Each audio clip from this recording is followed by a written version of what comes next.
Pessoal, resta falar ainda sobre o tópico da violência doméstica. E aí cabem alguns esclarecimentos preliminares. Primeiro deles, violência doméstica não necessariamente corresponde à violência física, no caso das lesões corporais, mas ela corresponde ao contexto em que ocorre essa violência. A violência doméstica é aquela violência que ocorre dentro de determinados parâmetros de relacionamento entre o agressor e a vítima, que nós já vamos ver. Importante ressaltar também, porque há muita confusão sobre isso, a confusão entre violência doméstica e violência de gênero. Perceba que a violência contra a mulher, ela está no âmbito de proteção das normas da Lei 11.340 de 2006, Lei Maria da Penha. Né? A Lei Maria da Penha ela estabelece que a violência contra a mulher ela não se dá somente no âmbito da violência física, mas também na violência patrimonial, na violência psicológica e tantas outras espécies de violência que são listadas no artigo 7º daquela norma. Por outro lado, a Lei Maria da Penha ela não estabelece um tipo penal para punir a violência doméstica. Ela não estabelece tipicamente os crimes, mas pelo contrário, ela estabelece que uma vez reconhecida essa condição de violência contra a mulher, e aí a violência doméstica contra a mulher está no âmbito de proteção da Lei Maria da Penha, ela merece uma tutela especial do judiciário e até mesmo na instância policial, que a gente tem como exemplificar, num primeiro momento, como as medidas protetivas de urgência. Elas são as medidas do nosso cotidiano, são inclusive algumas das modalidades de prisão mais convencionais, são as prisões cautelares decorrentes da violação dessas medidas protetivas. São medidas de urgência que são decretadas para que as mulheres sejam poupadas daquelas estatísticas terríveis que já são bem conhecidas por todos nós, envolvendo as violências que incluem morte, furto, humilhação, ataques psicológicos, coerções das mais variadas naturezas, descritas nesse artigo 7º da Lei 11.340. Por outro lado, o estudo da Lei Maria da Penha não é objeto da nossa aula de hoje. Hoje a gente vai cuidar especificamente das lesões corporais no contexto da violência doméstica, né? Lesões corporais no contexto de violência doméstica, que podem inclusive ser praticadas contra homens.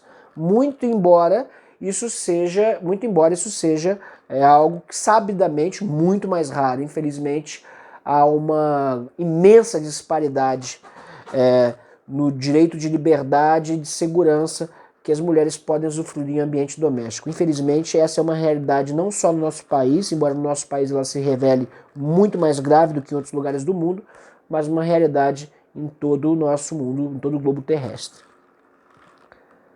Bom, eu sei que esse é um assunto muito grave, muito delicado, e é exatamente por isso eu estou conduzindo junto aos alunos do NPJ a construção de uma cartilha e também de alguns vídeos informativos a respeito desse diploma. É um projeto que a gente tem conduzido no Núcleo de Prática Jurídica para ser realizado ainda esse semestre.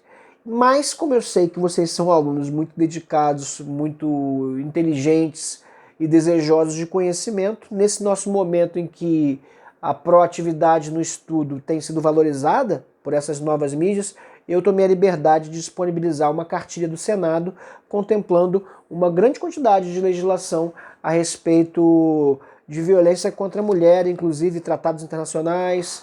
Está tudo disponibilizado no Google Drive, no link que vocês receberam nos slides da aula de hoje. Tá? Quem tiver dificuldade de acessar é só falar comigo. Se alguma coisa não estiver lá, é só falar comigo porque eu já separei esse material para vocês, inclusive com a Lei Maria da Penha. Na verdade é um compilado de legislação e também um índice remissivo, né? Coisa que não tem no Vademecum quando se trata de legislação especial em muitos casos. Está lá disponibilizado para vocês. Pessoal, para a gente de fato começar a entrar no assunto da violência doméstica, quando ela se expressa na forma de lesão corporal, eu queria fazer algumas considerações. A primeira delas, a hipótese de violência doméstica do parágrafo 9º do artigo 129, ela descreve estritamente essas condições para caracterizar a violência doméstica. Quando eu falo estritamente, eu estou me referindo, evidentemente, à proibição de analogia em Malam Partem. Por outro lado, a hipótese é bem clara e bem abrangente. Artigo 129, parágrafo 9º.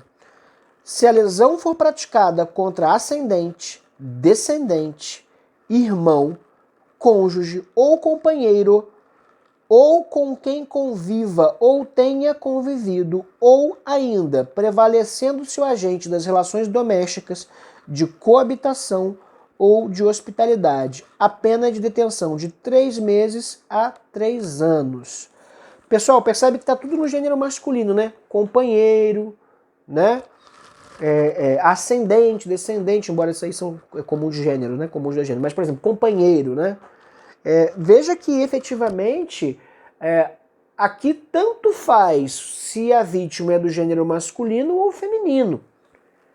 Percebe que aqui a violência doméstica se caracteriza, na verdade, pelas relações entre as pessoas ou pelo contexto doméstico de hospitalidade ou de coabitação, né? Então percebe que é o contexto e a relação entre o agressor e a vítima que vai caracterizar essa violência doméstica.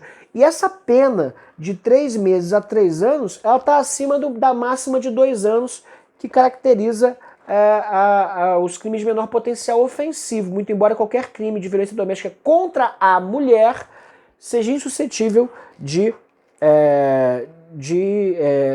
da competência do juizado especial criminal. Aqui, a violência é contra qualquer pessoa, desde que na relação se configure ali o contexto de violência doméstica. Quando eu falo da pena de 3 meses a 3 anos, eu estou falando da pena de lesão corporal leve, pessoal. Por quê? Porque se a lesão corporal for grave ou gravíssima, na verdade, essa relação de violência doméstica ela vai servir para aumentar a pena, que é o que está dizendo aqui no nosso parágrafo 10º. Nos casos previstos no parágrafo 1º a 3º desse artigo, ou seja, quando a gente estiver falando de lesão corporal grave, gravíssima ou lesão corporal seguida de morte, nessas 3 hipóteses, se a lesão é causada no contexto de violência doméstica, e aí, né, nos casos previstos no parágrafo 1º a 3º desse artigo, se as circunstâncias são as indicadas no parágrafo 9º, ou seja, contexto de violência doméstica, aumentam-se a pena em 1/3. É uma causa de aumento de pena específica da violência doméstica. Lembrando que aqui a gente tem que ter um cuidado. A gente não pode capitular a mesma conduta em 2 tipos penais diferentes. Então vamos supor aqui que eu tenha uma lesão corporal gravíssima, porque a vítima ficou paraplégica e ela se deu em contexto de violência doméstica e familiar. Eu não vou pegar aqui o artigo 129, parágrafo 2º, e combinar com o artigo 129, parágrafo 9º. Percebe que por uma questão de interpretação, por uma regra hermenêutica, eu vou pegar aquele crime descrito no artigo 129, parágrafo 2º, e vou aumentar a pena, conforme o parágrafo 10º. Certo, pessoal? E aí é importante que a gente tenha em mente que existe essa técnica, necessidade de fazer com que a gente tenha uma interpretação sistemática do direito. Percebe? Se a lesão corporal é leve no contexto de violência doméstica, aplica o parágrafo 9º para homem ou para mulher. O que importa aqui é a relação de coabitação. Ah, professor Marcelo, mas e a Lei Maria da Penha? Não tem um crime específico? Não. A Lei Maria da Penha traz outras medidas, como as medidas protetivas de urgência e emergência, a possibilidade de inserir essa mulher vítima de violência num abrigo, ou outras medidas cuja